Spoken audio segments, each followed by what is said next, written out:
ಭಾರತದಲ್ಲಿ ಮತ್ತೆ ಆಗಲಿದೆ ಡಿಮಾನಿಟೈಸೇಷನ್. ಹೌದು, ನೀವು ಬಳಸುತ್ತಿರುವ 500, 200 ಹಾಗೂ 100 ರೂಪಾಯಿ ನೋಟುಗಳು ಕೆಲವೇ ದಿನಗಳಲ್ಲಿ ಬ್ಯಾನ್ ಆಗಲಿವೆ ಅನ್ನುವ ಸುಳಿವನ್ನ ಮತ್ತೆ ಪ್ರಧಾನಮಂತ್ರಿ ನರೇಂದ್ರ ಮೋದಿ ಅವರು ಕೊಟ್ಟಿದ್ದಾರೆ. आज मध्यरात्रि यानी वर्तमान में जारी 500 रुपये और 1000 रुपये के करेंसी नोट लीगल टेंडर नहीं रहेंगे, यानी ये मुद्राएं कानूनन अमान्य होगी. यस, ಭಾರತೀಯ ರಿಸರ್ವ್ ಬ್ಯಾಂಕ್ RBI ಈಗ ನಮ್ಮ ಕೈಯಲ್ಲಿರುವ ಸಾಂಪ್ರದಾಯಿಕ ಕಾಗದ ನೋಟುಗಳಿಗೆ ಗುಡ್ ಬೈ ಹೇಳಿ ಹೊಸ ತಂತ್ರಜ್ಞಾನದ ಪಾಲಿಮರ್ ಬ್ಯಾಂಕ್ ನೋಟ್ಸ್ ಅಂದ್ರೆ ಪ್ಲಾಸ್ಟಿಕ್ ನೋಟುಗಳನ್ನು ಚಲಾವಣೆಗೆ ತರಲು ಭರ್ಜರಿ ಸಿದ್ಧತೆಯನ್ನ ನಡೆಸುತ್ತಿದೆ. ಮುಂಬೈ ಮತ್ತು ಪಾಟ್ನಾದಲ್ಲಿ ನಡೆದ RBI ಬೋರ್ಡ್ ಮೀಟಿಂಗ್ನಲ್ಲಿ ಈ ಬಗ್ಗೆ ಗಂಭೀರ ಚರ್ಚೆ ನಡೆದಿದ್ದು, ಶೀಘ್ರದಲ್ಲಿಯೇ ಪ್ರಾಯೋಗಿಕ ಅಂದ್ರೆ ಪೈಲಟ್ ಪ್ರಾಜೆಕ್ಟ್ ಅನ್ನ ಜಾರಿಗೆ ತರಲಿದೆ. ಅಷ್ಟಕ್ಕೂ RBI ಪ್ಲಾಸ್ಟಿಕ್ ನೋಟುಗಳ ಮೊರೆ ಹೋಗಲು ಕಾರಣ ಏನು ಅಂತೀರಾ? ಹೌದು, ಇದರಿಂದ ಆಗಲಿದೆ ಕೋಟಿ ಕೋಟಿ ರೂಪಾಯಿ ಉಳಿತಾಯ. ಕೇವಲ 2025ರ ಆರ್ಥಿಕ ವರ್ಷದಲ್ಲಿ ನೋಟುಗಳನ್ನು ಪ್ರಿಂಟ್ ಮಾಡಲು RBI ಬರೋಬ್ಬರಿ 6372 ಕೋಟಿ ಖರ್ಚು ಮಾಡಿದೆ. ಪ್ಲಾಸ್ಟಿಕ್ ನೋಟುಗಳು ಬಂದರೆ ಈ ಭಾರಿ ವೆಚ್ಚಕ್ಕೆ ಬ್ರೇಕ್ ಬೀಳಲಿದೆ. ಮೇಲಾಗಿ ಹಾಳಾಗುವ ನೋಟುಗಳ ತೆರೆನೋವು ಕಡಿಮೆಯಾಗಲಿದೆ. ಪ್ರತಿ ವರ್ಷ ಭಾರತದಲ್ಲಿ ಸುಮಾರು 2380 ಕೋಟಿ ಕೊಳೆಯಾದ ಹರಿದು ಹೋದಂತಹ ನೋಟುಗಳನ್ನು ಚಲಾವಣೆಯಿಂದ ವಾಪಸ್ ಪಡೆಯಲಾಗುತ್ತದೆ. ಇದರಲ್ಲಿ 100 ಮತ್ತು 500 ನೋಟುಗಳ ಸಂಖ್ಯೆ ಅತಿ ಹೆಚ್ಚಾಗಿದೆ. ಮೇಲಾಗಿ ಪ್ಲಾಸ್ಟಿಕ್ ನೋಟುಗಳನ್ನು ಬಳಸಿದರೆ ದೀರ್ಘಕಾಲ ಬಾಳಿಕೆ ಬರಲಿದೆ. ಸಾಮಾನ್ಯ ಕಾಗದ ನೋಟುಗಳ ಆಯಸ್ಸು ಕೇವಲ 1.5 ವರ್ಷದಿಂದ 2.5 ವರ್ಷ ಮಾತ್ರ. ಆದರೆ ಪಾಲಿಮರ್ ಅಂದರೆ ಪ್ಲಾಸ್ಟಿಕ್ ನೋಟುಗಳ ಆಯಸ್ಸು ಕನಿಷ್ಠ 7ರಿಂದ 8 ವರ್ಷಗಳು ಇರುತ್ತವೆ. ಅಂದರೆ ಕಾಗದ ನೋಟುಗಳಿಂದ 2.5ರಿಂದ 5 ಪಟ್ಟು ಹೆಚ್ಚು ಕಾಲ ಇವು ಬಾಳಿಕೆಗೆ ಬರಲಿವೆ. ಅಷ್ಟಕ್ಕೂ ಭಾರತದಲ್ಲಿ ಇದು ಯಾವಾಗ ಜಾರಿಗೆ ಬರುತ್ತೆ? ಹಳೆ ನೋಟುಗಳು ಬ್ಯಾನ್ ಆಗಿ ಹೋಗುತ್ತಾ? ಗಾಬರಿಯಾಗುವಂತಹ ಪರಿಸ್ಥಿತಿ ಇಲ್ಲ ಸ್ನೇಹಿತರೆ. ಹಳೆ ನೋಟುಗಳು ತಕ್ಷಣಕ್ಕೆ ಬ್ಯಾನ್ ಆಗುವುದಿಲ್ಲ. ಕಾಗದ ನೋಟುಗಳು ದಿಢೀರಂತ ಬ್ಯಾನ್ ಆಗಲು ಸಾಧ್ಯವಿಲ್ಲ. RBI ಹಂತ ಹಂತವಾಗಿ ಇದನ್ನ ಜಾರಿಗೆ ತರಲಿದೆ. ಹಿಂದೆ ನಡೆದಂತಹ ಪರಿಸ್ಥಿತಿ ಮತ್ತೆ ಮರುಕಳಿಸಲು ಸಾಧ್ಯವಿಲ್ಲ. ಮೊದಲ ಹಂತದಲ್ಲಿ ಅತಿ ಹೆಚ್ಚು ಚಲಾವಣೆಯಲ್ಲಿರುವ ಮತ್ತು ಬೇಗ ಹಾಳಾಗುವ 10 ರೂಪಾಯಿ ಮತ್ತು 20 ರೂಪಾಯಿ ನೋಟುಗಳನ್ನು ಪ್ಲಾಸ್ಟಿಕ್ ರೂಪದಲ್ಲಿ ಪರಿಚಯಿಸಲಾಗಲಿದೆ. ಪೈಲಟ್ ಪ್ರಾಜೆಕ್ಟ್ ಯಶಸ್ವಿಯಾಗಿ ಜನರಿಂದ ಒಳ್ಳೆಯ ರೆಸ್ಪಾನ್ಸ್ ಸಿಕ್ಕರೆ ಮಾತ್ರ ಮುಂದಿನ ದಿನಗಳಲ್ಲಿ ದೊಡ್ಡ ಮುಖಬೆಲೆಯ ನೋಟುಗಳನ್ನ ಅಂದ್ರೆ 500, 100 ರೂಪಾಯಿ ನೋಟುಗಳನ್ನ ಪ್ಲಾಸ್ಟಿಕ್ಗೆ ಕನ್ವರ್ಟ್ ಮಾಡಲಾಗಲಿದೆ. ಈಗಾಗಲೇ Australia, Canada, UK, Singapore, New Zealand ಇನ್ನೂ ಹಲವಾರು ಯುರೋಪಿಯನ್ ಕಂಟ್ರಿಗಳಲ್ಲಿ ಈಗಾಗಲೇ ಈ ಪ್ಲಾಸ್ಟಿಕ್ ನೋಟುಗಳನ್ನ ಚಲಾವಣೆ ಮಾಡಲಾಗುತ್ತಿದೆ ಮತ್ತು ಈ ದೇಶಗಳಲ್ಲಿ ಈ ಪಾಲಿಮರ್ ನೋಟುಗಳನ್ನ ಯಶಸ್ವಿಯಾಗಿ ಕೂಡ ಬಳಸಲಾಗುತ್ತಿದೆ.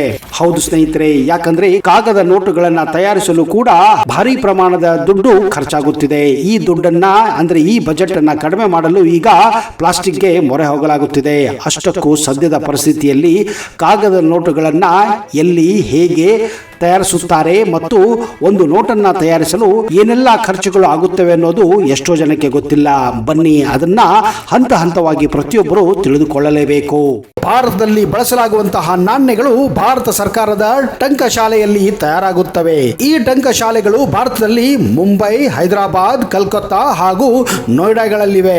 ಪ್ರತಿಯೊಂದು ನಾಣ್ಯಗಳು ತನ್ನದೇ ಆದ ವಿಶೇಷತೆ ಹಾಗೂ ವಿಶಿಷ್ಟತೆಯನ್ನು ಹೊಂದಿದೆ. ಪ್ರತಿ ನಾಣ್ಯದ ಮೇಲೆ ಒಂದು ಚಿಹ್ನೆ ಇರುತ್ತದೆ. ಈ ಚಿಹ್ನೆಯನ್ನು ನೋಡಿಯೇ ನಾವು ಹೇಳಬಹುದು ಈ ನಾಣ್ಯ ಎಲ್ಲಿ ತಯಾರಾಗಿದೆ ಅಂತ. ಉದಾಹರಣೆಗೆ, ನಾಣ್ಯದ ಈಸುವೆ ಕೆಳಗೆ ಡೈಮಂಡ್ ಅಂದರೆ ವಜ್ರದ ಆಕಾರ ಇದ್ದರೆ ಅದು ಹೈದರಾಬಾದ್ ನಲ್ಲಿ ತಯಾರಾಗುತ್ತಿದೆ ಎಂದು ಹೇಳಬಹುದು. ಹಾಗೆಯೇ ಈಸುವೆಯ ಕೆಳಗಡೆ ಒಂದು ಬಿಂದು ಇದ್ದರೆ ಅಂತಹ ನಾಣ್ಯ ನೋಯ್ಡಾದಲ್ಲಿ ತಯಾರಾಗಿದೆ ಎಂದು ಹೇಳಬಹುದು. ಇನ್ನು ಮುಂಬೈಯಲ್ಲಿ ತಯಾರಾಗುವ ನಾಣ್ಯಗಳು ಈಸುವೆಯ ಕೆಳಗೆ ಸ್ಕ್ವೇರ್ ಆಕಾರದ ಚಿಹ್ನೆ ಇರುತ್ತದೆ. ಹಾಗೆಯೇ ಕೋಲ್ಕತ್ತಾದಲ್ಲಿ ತಯಾರಾಗುವ ನಾಣ್ಯಗಳ ಈಸುವೆಯ ಕೆಳಗೆ ಯಾವ ಚಿಹ್ನೆಯೂ ಇರುವುದಿಲ್ಲ. ಇನ್ನು ಕಾಗದದ ನೋಟುಗಳ ಬಗ್ಗೆ ಹೇಳುವುದಾದರೆ, ಮಧ್ಯಪ್ರದೇಶದ ದೇವಾಸ್ ಎಂಬಲ್ಲಿ 10 ರೂಪಾಯಿ, 50 ರೂಪಾಯಿ ಹಾಗೂ 500 ರೂಪಾಯಿ ಮೌಲ್ಯದ ನೋಟುಗಳು ಇಲ್ಲಿ ಪ್ರಿಂಟ್ ಆಗುತ್ತವೆ. ಮಾಡುತ್ತವೆ. ನಮ್ಮ ಕರ್ನಾಟಕ ರಾಜ್ಯದ ಮೈಸೂರಿನಲ್ಲಿ 2,000 ರೂಪಾಯಿ ನೋಟುಗಳನ್ನು ತಯಾರಿ ಮಾಡುತ್ತದೆ. ಇನ್ನು ಈ ವಿಷಯ ಕೇಳಿದರೆ ನಿಮಗೆ ಆಶ್ಚರ್ಯವಾಗಬಹುದು. ಬರೀ ಮಧ್ಯಪ್ರದೇಶದ ದೇವಾಸ್ನಲ್ಲಿ ಪ್ರತಿ ವರ್ಷ 10 ರೂಪಾಯಿ, 50 ರೂಪಾಯಿ ಹಾಗೂ 500 ರೂಪಾಯಿ ಮೌಲ್ಯದ ನೋಟುಗಳು 265 ಕೋಟಿ ನೋಟುಗಳು ಇಲ್ಲಿ ತಯಾರಾಗುತ್ತವೆ. RBI ಅಂದರೆ ರಿಸರ್ವ್ ಬ್ಯಾಂಕ್ ಆಫ್ ಇಂಡಿಯಾ ಪ್ರಕಾರ ಭಾರತದಲ್ಲಿ ಪ್ರತಿ ವರ್ಷ 2,000 ಕೋಟಿ ಮೌಲ್ಯದ ಕರೆನ್ಸಿ ನೋಟುಗಳು ಪ್ರಿಂಟ್ ಆಗುತ್ತವೆ. ಇವುಗಳನ್ನು ತಯಾರು ಮಾಡುವುದರಲ್ಲಿ 60% ಕಾಗದ ಹಾಗೂ ಪ್ರಿಂಟ್ ಮಾಡುವ ಕಲರ್ ಮೇಲೆ ಬಳಕೆಯಾಗುತ್ತದೆ. ಈ ನೋಟುಗಳನ್ನು ತಯಾರು ಮಾಡಲು ಕಾಟನ್ ಮೂಲದ ಕಾಗದವನ್ನು ಹಾಗೂ ವಿಶೇಷ ರೀತಿಯ ಬಣ್ಣವನ್ನು ಬಳಸಲಾಗುತ್ತದೆ. ಸೀನ್ ಎಂಬ ಕಂಪನಿಯಿಂದ ಈ ಕಾಗದ ನೋಟುಗಳನ್ನು ಆಮದು ಮಾಡಿಕೊಳ್ಳಲಾಗುತ್ತದೆ. ಹಾಗೆಯೇ ಸ್ವಿಟ್ಜರ್ಲ್ಯಾಂಡ್ ಕಂಪನಿಯಿಂದ ಸೀನ್ ಎಂಬ ಕಂಪನಿಯಿಂದ ಈ ಬಣ್ಣವನ್ನು ಆಮದು ಮಾಡಿಕೊಳ್ಳಲಾಗುತ್ತದೆ. ಇದು ಸ್ವಿಟ್ಜರ್ಲ್ಯಾಂಡ್ ನಲ್ಲಿದೆ. ಈ ಕಂಪನಿ ಬೇರೆ ಬೇರೆ ದೇಶಗಳಿಗೂ ಕೂಡ ಈ ಬಣ್ಣವನ್ನು ಹಂಚಲಾಗುತ್ತದೆ. ಭಾರತದಲ್ಲಿ ಬಳಸಲಾಗುವಂತಹ ಕರೆನ್ಸಿ ನೋಟುಗಳನ್ನ ಭಾರತದಲ್ಲಿ ತಯಾರು ಮಾಡುವುದಿಲ್ಲ. ಈ ನೋಟುಗಳನ್ನ ಜರ್ಮನಿ, ಬ್ರಿಟನ್ ಹಾಗೂ ಜಪಾನ್ ನಿಂದ ಆಮದು ಮಾಡಿಕೊಳ್ಳಲಾಗುತ್ತದೆ. ಹೀಗೆ ಆಮದು ಮಾಡಿದಂತಹ ಕಾಗದವನ್ನ ಮಷೀನಲ್ಲಿ ಹಾಕಲಾಗುತ್ತದೆ. ಇನ್ನೊಂದು ಮಷೀನಿನಲ್ಲಿ ಬಣ್ಣವನ್ನು ಹಾಕಲಾಗುತ್ತದೆ. ಒಂದು ಕಾಗದದ ಶೀಟ್ ನಲ್ಲಿ 26 ರಿಂದ 28 ನೋಟುಗಳನ್ನ ಮುದ್ರಿಸಲಾಗುತ್ತದೆ. ನೋಟುಗಳ ಮಧ್ಯದಲ್ಲಿ ಇರುವಂತಹ ಥ್ರೆಡ್ ಅಂದರೆ ಸಿಲ್ವರ್ ಥ್ರೆಡ್ ಅನ್ನು ಹಾಕಲು ಒಂದು ವಿಶೇಷ ರೀತಿಯ ಮಷೀನ್ ಅನ್ನು ಕೂಡ ಬಳಸಲಾಗುತ್ತದೆ. ಇನ್ನು ಕಾಗದ ನೋಟು ಮೇಲೆ ವಾಟರ್ ಮಾರ್ಕ್ ಅನ್ನು ಹಾಕಲು ಒಂದು ವಿಶೇಷ ರೀತಿಯ ಮಷೀನ್ ಅನ್ನು ಕೂಡ ಬಳಸಲಾಗುತ್ತದೆ. ಪ್ರತಿ ನೋಟಿನ ಮೇಲೆಯೂ ವಿಶೇಷವಾದಂತಹ ಸಂಖ್ಯೆಗಳಿರುತ್ತವೆ. ಇವುಗಳನ್ನ ಯುನಿಕ್ ನಂಬರ್ ಎಂದು ಕೂಡ ಕರೆಯಲಾಗುತ್ತದೆ. ಹೀಗೆ ತಯಾರಾದಂತಹ ನೋಟುಗಳನ್ನ RBI ತನ್ನ 18 ಬ್ರಾಂಚ್ಗಳ ಮೂಲಕ ಎಲ್ಲ ಬ್ಯಾಂಕುಗಳಿಗೆ ಸರಬರಾಜು ಮಾಡುತ್ತದೆ. ಸ್ನೇಹಿತರೆ, ಇಲ್ಲಿಯವರೆಗೆ ನೀವು ನೋಟುಗಳನ್ನ, ಕಾಗದವನ್ನ ಹಾಗೂ ಬಣ್ಣವನ್ನ ಬಳಸಿ ಹೇಗೆ ನೋಟನ್ನ ತಯಾರಿಸುತ್ತಾರೆ ಎಂದು ತಿಳಿದುಕೊಂಡಿರಿ. ಆದರೆ ಒಂದು ನೋಟನ್ನು ತಯಾರಿಸಲು ಹಾಗೂ ಒಂದು ನಾಣ್ಯವನ್ನು ತಯಾರಿಸಲು ಎಷ್ಟು ಖರ್ಚಾಗುತ್ತದೆ ಎಂದು ಈಗ ತಿಳಿದುಕೊಳ್ಳೋಣ. ಉದಾಹರಣೆಗೆ 10 ರೂಪಾಯಿಯ ನೋಟನ್ನು ಮುದ್ರಿಸಲು ತಗುಲುವ ವೆಚ್ಚ 1 ರೂಪಾಯಿ 1 ಪೈಸೆ ಆಗಿರುತ್ತದೆ. ಅಷ್ಟೇ ಖರ್ಚು 50 ರೂಪಾಯಿ ತಯಾರು ಮಾಡಲು ಕೂಡ ಖರ್ಚಾಗುತ್ತದೆ. ಇನ್ನು 100 ರೂಪಾಯಿ ನೋಟನ್ನು ಮುದ್ರಿಸಲು ತಗುಲುವ ವೆಚ್ಚ ಬರೋಬ್ಬರಿ 1 ರೂಪಾಯಿ 51 ಪೈಸೆ. ಹಾಗೆಯೇ 500 ರೂಪಾಯಿ ನೋಟನ್ನು ಮುದ್ರಿಸಲು ತಗುಲುವ ವೆಚ್ಚ 2 ರೂಪಾಯಿ 57 ಪೈಸೆ. ಇನ್ನು ಅತಿ ಹೆಚ್ಚು ಖರ್ಚು ಆಗುವುದು 2,000 ರೂಪಾಯಿ ನೋಟಿನ ಮೇಲೆ. ಅದಕ್ಕೆ ತಗುಲುವ ವೆಚ್ಚ 4 ರೂಪಾಯಿ 18 ಪೈಸೆ ಆಗಿರುತ್ತದೆ. ನಾನು ಮೊದಲೇ ಹೇಳಿದ ಹಾಗೆ ರಿಸರ್ವ್ ಬ್ಯಾಂಕ್ ಆಫ್ ಇಂಡಿಯಾ ಪ್ರಕಾರ ಭಾರತದಲ್ಲಿ 2,000 ಕೋಟಿ ನೋಟುಗಳನ್ನು ಪ್ರತಿ ವರ್ಷ ತಯಾರು ಮಾಡುತ್ತಾರೆ. ಹಾಗೆಯೇ 50 ಲಕ್ಷ ನೋಟುಗಳನ್ನು ಹಾಳು ಮಾಡುತ್ತಾರೆ. ಸ್ನೇಹಿತರೆ, ಇದೇ ತರ ನೋಟುಗಳ ಮುದ್ರಣಕ್ಕೆ ಖರ್ಚು ಜಾಸ್ತಿ ಆಗುತ್ತಾನೆ ಇದೆ. ಮುಂದೆ ನಮ್ಮ ದೇಶದ ಆರ್ಥಿಕ ಸ್ಥಿತಿ ಕೆಟ್ಟದಾಗುತ್ತಿದೆ. ಇದೇ ಕಾರಣ ನಮ್ಮ ಪ್ರಧಾನ ಮಂತ್ರಿಗಳು ಪದೇ ಪದೇ ನೋಟುಗಳ ಬಳಕೆಯನ್ನು ಕಡಿಮೆ ಮಾಡಿ ಆದಷ್ಟು ವ್ಯವಹಾರವನ್ನು ಡಿಜಿಟಲ್ ಮೂಲಕ ಮಾಡಿಕೊಳ್ಳಿ ಎನ್ನುತ್ತಿದ್ದಾರೆ.